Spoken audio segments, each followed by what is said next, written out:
sasa shombo zako. Oya. Mke umemuoa South Africa, mke kaachwa Malawi. Sasa Malawi ndio mlikomuoa?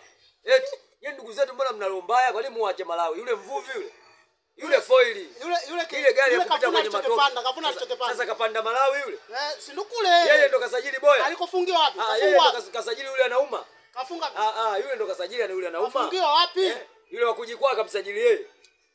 Yule Barakoti kamsajili yeye. Yule anashindwa kwa wachezaji. Sasa hajawapanga.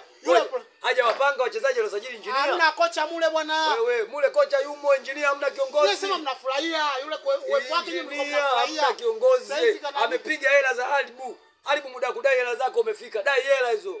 Wewe dalali anakuwa peke yake anajichukulia tu mihela. Anaenda kuchukua wachezaji kawakota Gongo la Mboto, Masaki, Oysterbay, anawaleta nyuma mwiko. Alafu ndio maana akasema target yake makundi kwa sababu timu hana. Muacheni aondoke injinia. Na mechi ya pili hapo. Mechi ya pili inafanya taarifa kwa umma kwa injinia. Taarifa kwa umma. Foili kaachwa Malawi. Injinia anaachwa Benjamin Mkapa.